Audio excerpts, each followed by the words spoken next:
Welcome back to the channel, everybody. Today I wanted to give you guys a review of my backhoe attachment for my New Holland Boomer 24.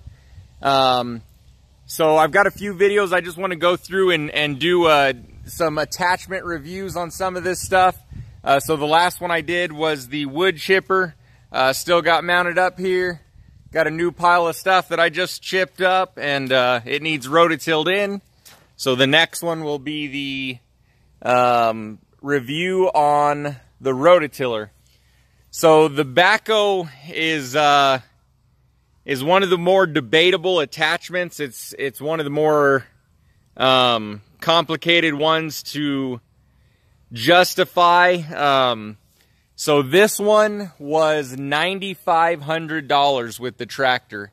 And I can't quite remember. I think it added on $100, $150 a month to my payment. I pay $500 a month for the tractor, the backhoe, the rototiller, the wood chipper, scrape blade, box blade.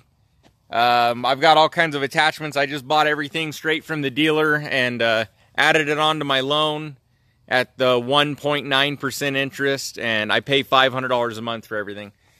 So the monthly payment's not bad. I mean, we all go buy trucks and cars and everything that are $500 a month and not even think twice about it. So yeah, I just basically spent money on everything I could think that I was going to use. So this is a frame mounted backhoe. I've had a 3-point mounted backhoe before, and if possible, I wouldn't suggest one. I mean, I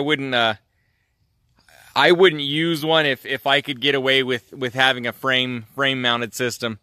This thing is a lot more stable, a lot more sturdy. It doesn't it's not as easy to tear up. Unfortunately, that's one of the problems with owning anything. As you see, I've tore up the seat a little bit on here.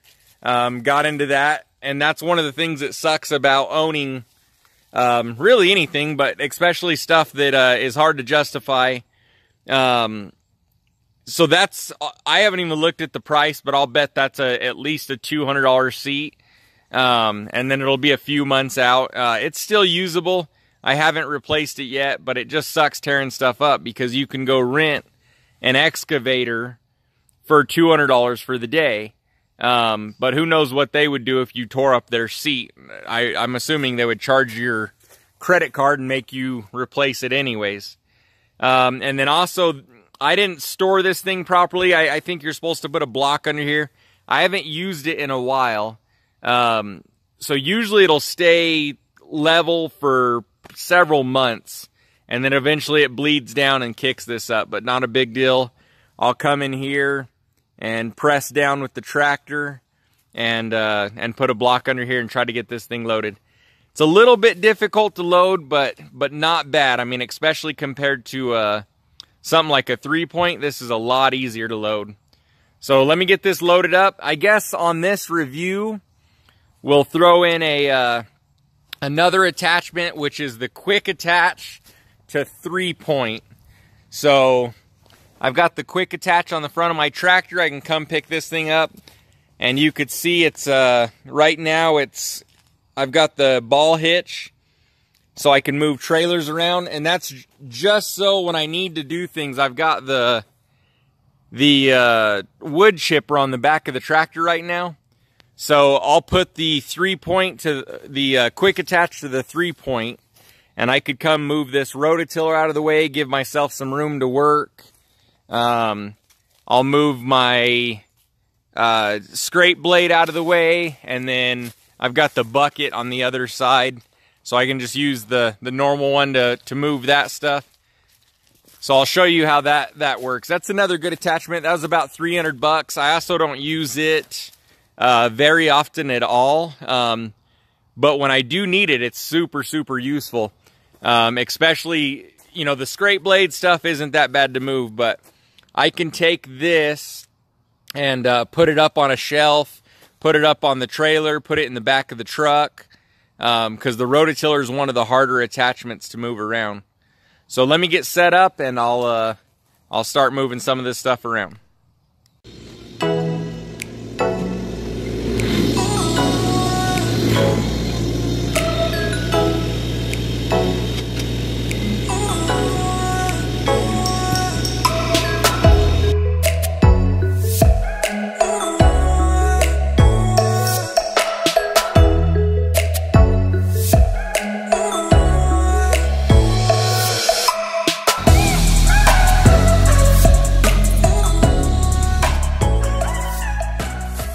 So you don't have to take off your 3-point to get this backhoe on here, but I will have to take off the quick hitch setup and the top link. Both are pretty easy to take off.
So I come over here before I get hooked up. I hook up my hydraulics to the backhoe.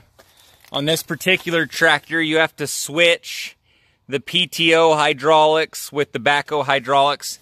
Eventually, I'm going to put a 3-way valve right underneath the seat for that, I think. Or at least I'm going to experiment with it to get rid of these hydraulic lines and everything down here.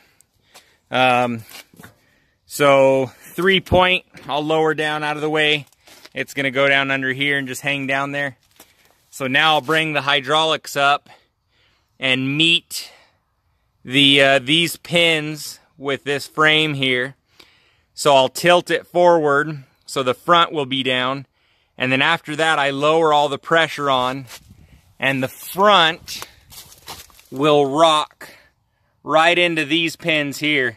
And it's actually super simple. I'm surprised it works as well as it does. It doesn't seem like it would line up perfectly and you'd have to fiddle with it, but it pretty much lines up perfectly every time. So let's give it a shot here.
All right, so once you click on the rear and pick up the backhoe, it rocks forward. And you've got these two little tabs that hang down off the frame. And those pins go through on each side. And that's what secures it. A little bit easier to take off than it is to put on. It depends on how you store it, but it's really not that bad.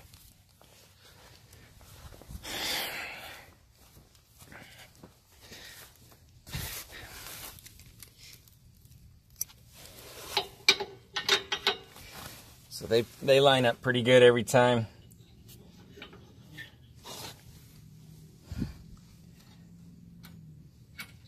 Okay. So now the backhoe's on and secure.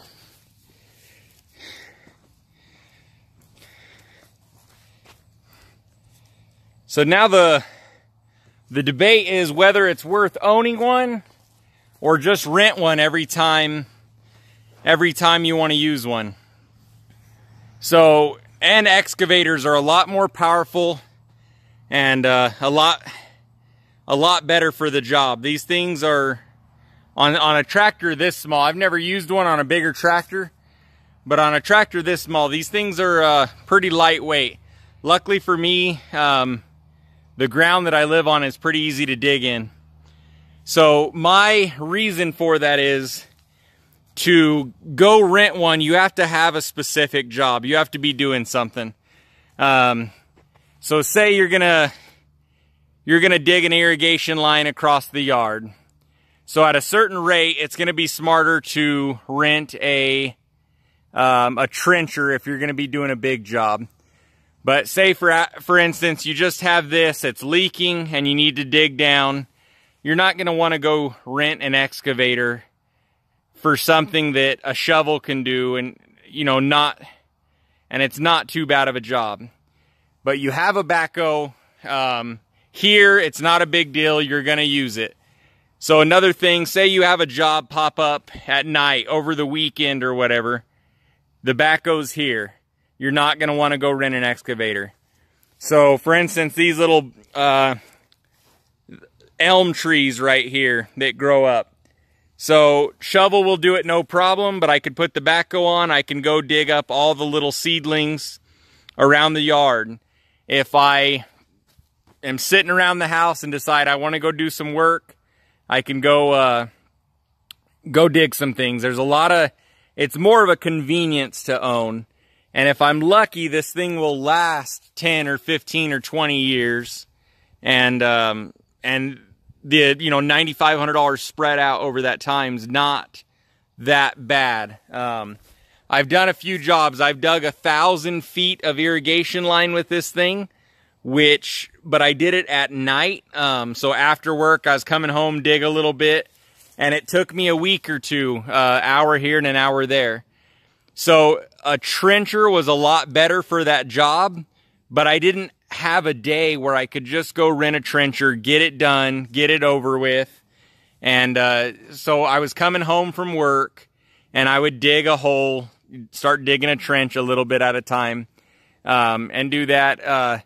Tree stumps. I've got a lot of tree stumps I'm going to dig up. I'm taking this tree out right here. It's actually a lot taller than that. This is a massive tree. I don't know if it's a good idea to try to dig the stump out with this backhoe. I know it'll do it. I just don't know if it's worth the time and effort and wear on the equipment. But it depends if it's an hour here, an hour there. So I can do that tree there, which is, I mean, it's probably a 4-foot diameter stump in there. Things like fruit trees, that one's gonna stay, but I've got a dead one here. So I can dig the stump out of a fruit tree pretty quickly. In about 15-20 minutes, I can get that whole thing out of there. Fence posts, I've dug up fence posts with it. So I use it quite a bit, and it's a hell of a lot better than a shovel. Is it as good as an excavator? No. For 10 grand, could you go buy an excavator? You can probably buy a cheap excavator. But then you have another piece of equipment to haul, to maintain, and you've got another engine and everything like that.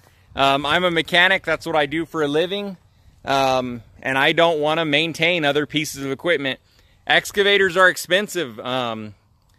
You know, you break them, there's a lot that can go wrong with an excavator, and it gets pretty expensive. So so far I'm pretty happy with the purchase of it. A lot of people will say they're not worth having and everything, and I guess it depends if you have the spare cash and another $100 a month.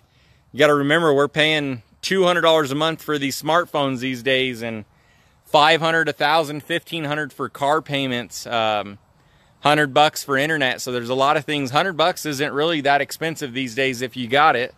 And I'm a poor boy. I mean, don't get me wrong. I'm, you know, not that great financially, but I just find $100 is worth it to have this thing around.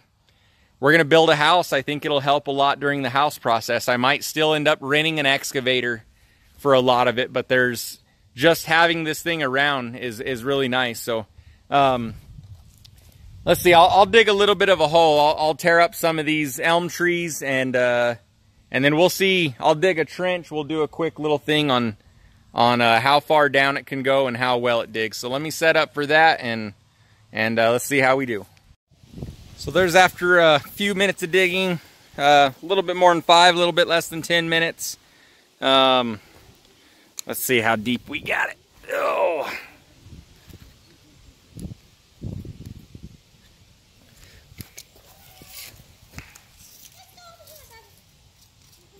So right at about 3 feet. I think it'll go a little bit deeper. I think the tractor might be having a little bit of pressure issues. I think it's done it before. The regulator on the hydraulic side backs off, lowers the pressure down quite a bit. So is this as good as an excavator? Absolutely not. Is it useful? Yeah. I dug up my septic tank when we had to pump it out, get it cleaned. I dug it up in a few hours, buried it back, rototilled, leveled over it, replanted grass. I've dug up tree stumps, and I run around and dig up all the dead trees and the elm trees and everything that are growing. I've planted trees with it. So yeah, I plan on using it a little bit during the house build and stuff like that, and keeping it around. I mean, I'm still not positive if it was the best purchase, but you know what? I own it now, and I use it quite a bit, so I just ignore the price that I paid for it, and just continue to use it. I'll use it until maybe my next opportunity comes about for something else, or I'm done using this machine. But I think this machine will be around for a long time. So this is also a very small machine compared to, you know, I think this is like the second smallest tractor that New Holland makes. So you get a little bit bigger tractor, and the backhoes aren't that much more expensive. I mean, even for a tractor 5 times the size, the backhoe's really not that much more. So, and you don't have to go out and buy a brand new backhoe either. There's a lot better deals. Like I said, I paid a lot for this one. I went to the dealer, put it on a low interest loan, and just moved on, and I pay the payments every month on this thing. So you got to decide whether or not this thing's useful for you. The only way I justify having this thing around is for its convenience. I can grab it and use it on small jobs just for a little bit, just to maintain the property. But yeah, for big jobs that you're going to do, long trenches, like I said, that was only 5 minutes of digging. I could dig across this property in maybe an hour or two, and dig a pretty good sized trench to lay down some irrigation pipe or electrical or whatever else I might need in there. But you could do that in about a quarter of the time with an excavator, and about a 10th or 20th of the time with a trencher. So thanks for watching. Hope you enjoyed that review. Next, I'm going to do a review on the rototiller, and then I've actually got the shipping notice last week on my everything attachments. I think it's a 56-inch root rake grapple, So a lot of people have been waiting on those and are excited about those, so I'll do a good review on that one when I get it in.